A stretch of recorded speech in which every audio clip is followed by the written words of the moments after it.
श्री क्षेत्र वीर हे काशी खंडातील श्री काळभैरवनाथ श्री श्रीनाथ मस्कोबा महाराजांचे देवस्थान आहे आणि आज आपण वीर मधील घोडे उड्डाण मंदिर पाहणार आहोत।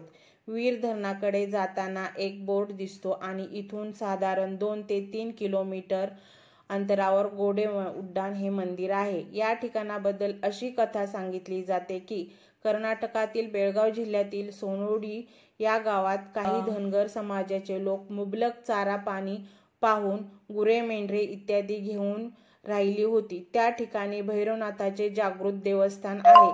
त्या धनगरांमध्ये कमळाजी म्हणून एक भक्त होते। ते नित्य नियमाने देवाची पूजा करत असत, पण पुढे चारा पाण्याची समस्या निर्माण झाली म्हणून त्यांनी त्यांचा वाडा तेथून हलवला व फिरत फिरत त्यांचा वाडा निरेच्या काठी या ठिकाणी आला। परंतु कमळाजी इथे आले पण देवावरची त्यांची भक्ती कमी नाही झाली। कमळाजींची भोळी भक्ती पाहून देव प्रसन्न झाले आणि त्यांना वचन दिले, तू जिथे असशील तिथे येऊन मी तुला दर्शन देईन।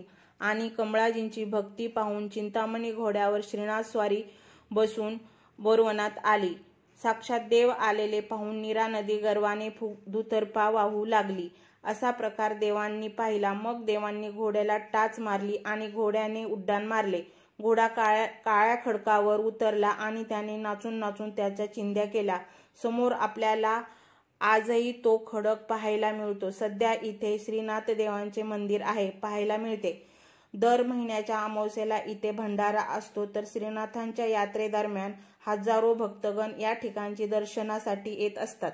मंदिराच्या आवारात असलेल्या छोट्या मंदिरात नव्याने नंदी आणि शिवलिंगाची स्थापना केल्याचे आपल्याला पाहायला मिळते। मुख्य दरवाजाच्या समोर ध्वजाबरोबर मंडप आहे आणि त्याच्यामध्ये चांदीच्या पत्र्याचे बनवलेल्या देवाच्या पादुका ठेवलेल्या आहेत। गर्भगृहात आल्यावर समोरच आपल्याला श्रीनाथ मस्कोबा महाराज आणि जोगेश्वरी माता यांचे स्वयंभू अशा मूर्ती पाहावयास मिळतात। इथे आपल्याला घोड्याची प्रतिकृती पाहावयास मिळते।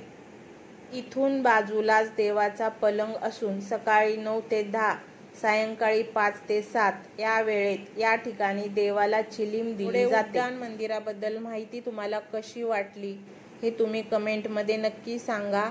लाईक, शेअर आणि सबस्क्राईब करा। थँक्यू।